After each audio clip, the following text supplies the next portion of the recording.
What's going on, folks? French Fit coming back at you with another video today. We got a little bit of a Q&A. So a few days ago, posted a Q&A poll on my Instagram, said whether I get one question or 100. I'm going to answer every single one of them. And you know what? I got one single question. So it's better than zero. I'm really glad that I did get one because I'm going to be able to go a lot more in depth with this one, and it is a good question. So let's just get right into it. So this question was asked by my good buddy Matt Law Jones, big league strength coach of the Boston Red Sox, and his question was, what is your opinion on the use of novelty and variation over the course of a long season? So, really good question. To preface this, I did send him a text that, hey, thanks for the question, and I feel like this is a little bit of cheating, but it's a really good point, and I can't leave it out. And he was like, yeah, I really changed my kind of philosophy on this once I got into pro baseball. And I feel like my mind was kind of already going there a little bit, but hopefully the points that I display here, I'm just going to be thinking out loud, will kind of shed some light on why I think this about this topic. So just for some context, when we talk about novelty and variation, just think about switching things up. So a lot of times you'll think about switching exercises. You'll hear a lot of coaches talking about like, hey, don't introduce new exercises in season because it's a new stimulus, it's novel, they're not going to be used to it. They might, athletes might get really sore, and we don't really want that in season. We want to avoid that soreness.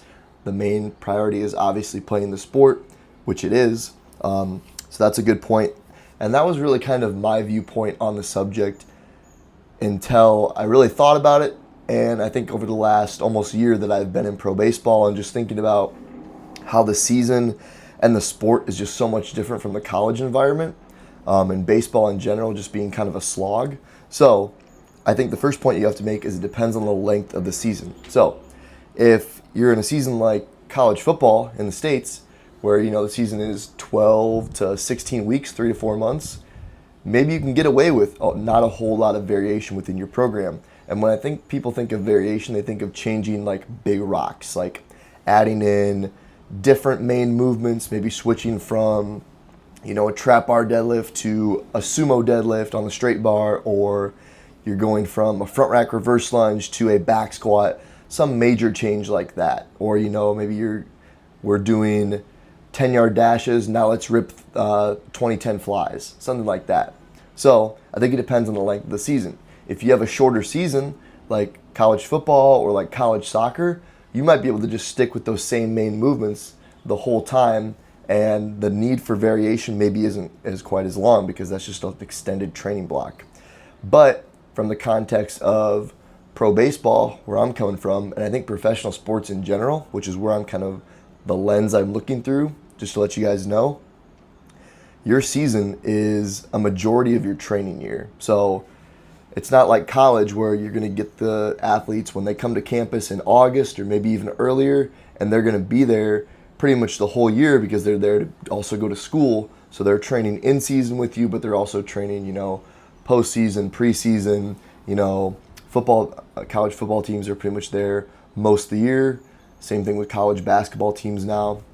Versus a pro environment, let's talk about, MLB for example.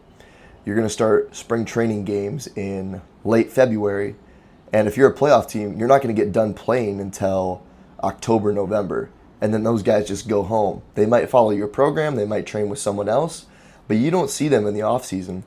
And the season is so long, 160 games plus playoffs if you're a playoff team, and like well over 100 games at the minor league level, that season is a majority of the time that you have your athletes. So I think it's not really a question of if you have variation in your program, it's how are you going to put it in there, because you can't just do the same stuff for, 6 months straight and expect to still get progression, and I think more importantly, not be bored out of your mind from the athlete's perspective and as the coach's perspective. No one wants to just do the same exact thing over and over again.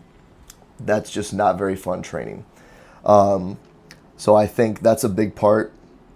Playing the same sport as another one. Obviously, if you're playing the same sport, that's going to create repetitive actions on the field. If you're playing 100 plus games of the same sport, or maybe even in the NBA, they're going to play 80 games. Obviously, no two plays are the same, but that's going to create repetitive actions. You have to find a way to get variability in there somewhere, whether that's through the weight room or also be within your field or court work, getting creative with your performance preps, or maybe you're running a little speed session during the season, finding ways to get people prepped in a different way that's going to expose them to different movement patterns, stuff that's going to be stimulating not only physically but psychologically as well, during the course of a long season. And I guess I can say this, I feel like coaches are a little bit scared of introducing novelty in season. And maybe it's for good reason. Obviously, like I said, the main priority in season is performance. You want to actually perform at the sport. The spotlight's definitely not on the strength coaches. If at all, it's definitely not during the season. Off season, if anything, is kind of the strength coach's time to shine. But I think people get really leery of even just switching it up a little bit because they say, okay, we don't want soreness. When in reality, athletes are probably going to be sore if they're not sore from training with you, they're probably going to be sore from practice or games. Now, to play devil's advocate to that, it's also not a free excuse to say, okay, well, they're going to be sore regardless. I just do whatever I want. No, you have to be reasonable with these. You have to be strategic, I think. So, some points on how to be strategic with adding in variation and novelty. So, don't introduce extreme novelty during the most important time of the year. So, if you're in crunch time, postseason, or you're really pushing for a playoff spot and that race is tight, probably not a super good idea to switch up everything in your program and introduce a bunch of stuff that your guys haven't done since before spring training even started if you're baseball, or they haven't done since the last year. Probably not the best time, so we got to be strategic there. Another thing that I thought about is I think the dosage that you prescribe of exercises will probably have a bigger effect than the exercise to an extent. Obviously, if you go from one exercise, if you go from a trap bar to a straight bar on deadlift, yeah, you're probably going to be a little bit more sore in the low back. It's going to be more of a hinging motion than a squatting motion. But what's to say you can't just program some super light sets of straight bar deadlift? Say, okay, let's hit 2 sets of 5, super light on straight bar deadlift before you go into your more heavier sets of the trap bar deadlift to kind of prep your body to get back into that movement, and then later on, maybe the next phase, you switch to the straight bar. Maybe you switch to straight bar from blocks or something like that.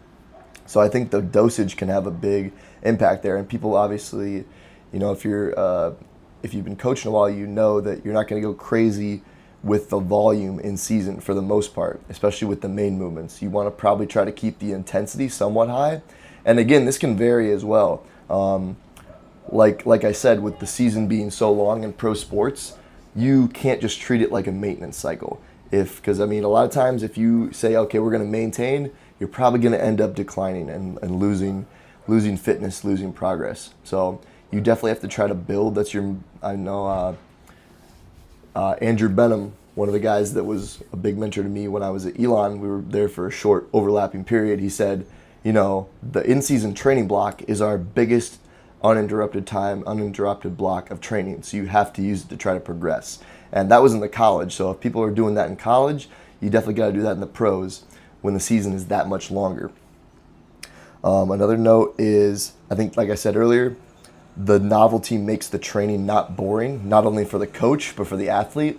Even as a coach, do you really want to watch the same exact movements over and over again month after month? Yeah, it's okay, and it would work, but I think you're going to get better effort out of the athletes if you sprinkle in some novelty here and there. And that doesn't always have to be in your big rocks. That can be in your accessories as well. And then that's another reason, for kind of the reason I'm about to state as well. I think it's important to expose athletes to a variety of different movements before the season if you can, so then it's not quite as novel to an extent. Now, that's kind of a double-edged sword because people will say, well, we want to squeeze everything we can out of this one exercise before we go to a different exercise, and then we can kind of get the most out of everything, versus if we're kind of, I don't want to call it exercise hopping, but if we're on the trap bar deadlift for 8 to 12 weeks and then we go to the straight bar for 8 to 12 weeks, well, did we get everything we could out of the trap bar? Now we're just not getting as much as we can out of the straight bar because we can't go back to it and it won't be as novel later. Yeah, you can make that argument. But like I said, with the psychological piece, I think people will get bored of doing the same compound movement, and yes, you will be able to progress more if you stay with that movement for a longer period of time, but also think of it as the better you get at a movement, the more weight you're going to be able to use, and the tougher, more close you get to that ceiling of, say, like my genetic potential of the trap bar deadlift is 600 pounds. The closer you get to that ceiling, the more systemically fatiguing it is, because you're going to have to do higher and higher weight. You're going to work closer and closer to that theoretical 1 RM, and that's going to be fatiguing in and of itself. Versus if you try a different exercise, excuse me, you may have to use less absolute load because that's novel to you, but you can still get a good stimulus out of it versus it being a little bit stale after you used it for so long. Some examples of how I think you could implement this effectively. So one thing I was thinking about was introducing regressed versions of the movements that you want to program. Maybe if you're thinking ahead for these next, the next training cycle, introducing regressed versions of the movements within your accessory work before using it as a main compound. So thinking ahead, if I'm like, okay, in the few cycles, I want to go to a back rack reverse lunge, something like that, and I haven't done a lot of heavy biaxial loading in a while with my athletes, okay, maybe I'm going to do a dumbbell reverse lunge for one of my accessory movements in my current block, and then after that, I'm going to go to the front rack reverse lunge in my main block, and then I'm going to go to the back rack reverse lunge. So kind of progressing movements there, saying like, if I can give an upper body example, okay, I want to bench press my guys, but they haven't bench pressed since, for the last 6 months or whatever. Okay, we're doing loaded push-ups now. Maybe after loaded push-ups, we can go for dumbbell bench, and then we can go to barbell bench. Stuff like that. Another thing would be like, you could also use variations that are going to limit the load by the nature of the movement. So like if you want to do a back squat, but you haven't done any heavy axial loading in a while, like I said, maybe you do a barbell CMJ with some lighter weights. Do that for a cycle before you get into your heavy squat pattern, and then the next cycle, maybe I want to switch to, I go away from the barbell counter movement jump and I do some other type of loaded jump, but then I replace what my main movement was with the back squat.